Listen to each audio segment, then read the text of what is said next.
welcome to a new After Effects tutorial. Today I'm going to show you how to create these amazing dynamic shadows that are controlled by just one layer that is called the main light. So when you move the light, the projection of the shadows will change according to the light's position. So let's get right into it. So I have this example here.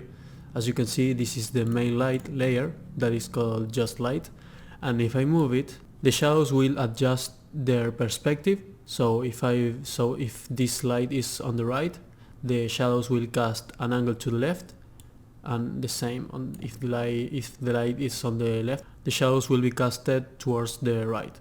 So the same is for the Y position. If I move the light to the top, the shadows will be shorter, and if I move it to the bottom, the shadows will be longer, just as you expect it to work in the real life. So this is achieved by applying a slant effect to the shadow, and just a couple of expressions that I'm going to show you right now. So I'm here on my main composition. The first thing that I want to do is to create a triangle shape. So let's select the polygon tool, create a shape, and let me just tweak some values here.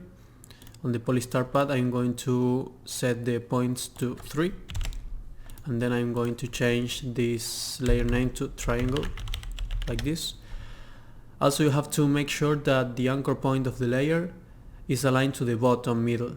So I'm going to select the anchor point alignment tool, click and hold to move the anchor point, and hold Ctrl to align it to the bottom, like this. So you have to make sure that the anchor point is aligned in this position. Once you have this done, we're going to create a circle layer that is going to be the main light, like this, and the same process for the anchor point, just that you want to align it to the middle of the circle.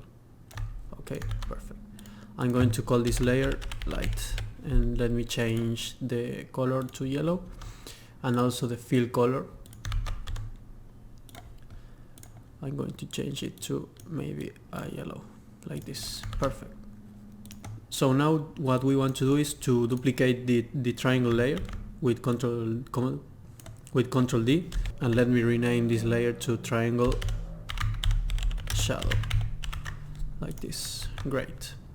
Now what we want to do is to adjust the scale of the layer to point towards the bottom. So let's just adjust the scale to 100 minus 100, and let's change the color to a black maybe, so we can differentiate which is the shadow and which is the triangle. So now you want to apply the CC slant effect to the triangle, and I'm going to show you how this will work. So if I move the slant, as you can see, it will move the perspective of the shadow. Okay, this is what we want to link to the X position of the light. And if I move the height, it will stretch the shadow, and this is the value that I want to link to the Y position of the light. But as you saw before, if I change these values, the layer won't adjust from the anchor point. It will adjust from the floor point. So if I move this point to over here on the layer's anchor point, it will adjust from this point. The problem here is that if I move this layer won't move with it.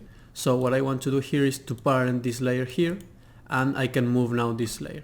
As you can see, the slant effect won't move correctly with the movement of the layer, so we have to apply some expressions to the floor point. So now let's select the triangle shadow and hold Alt and click on the floor value, and we're gonna paste this expression. You can find all of these expressions on the documentation that it's linked on the description.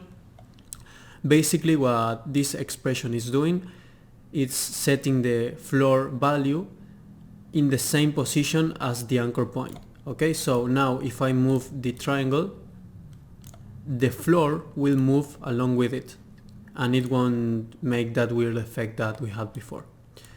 Now all that we have to do is to apply the expressions on the slant on the height values. So for the slant expression, just select the value, alt click and paste the expression. I'm going to explain a little bit how this expression works.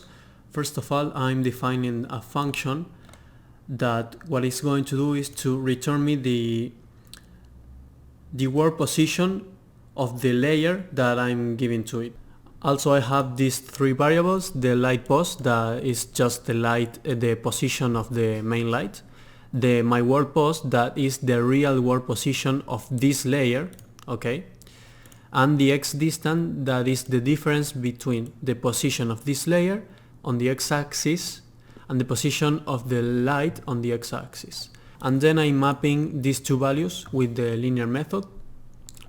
So when I have the light on the right of the composition, the slant will be positive, and when I have the light on the left of the composition, the slant will be negative. The linear method is mapping this value with this value and this value with this value. So when the x distance is equal to minus the width of the composition, the slant value will be 200, and then when the x distance is equal to the value, to the positive value of the width of the composition, the slant value will be minus 200. Okay, so I can move the light just like so. Perfect. And now let's apply the last expression on the height value. So this expression is basically the same as the one on the slant value. Just the one difference is that instead of looking to the x distance, it's looking to the y distance and mapping this value with the value of the height.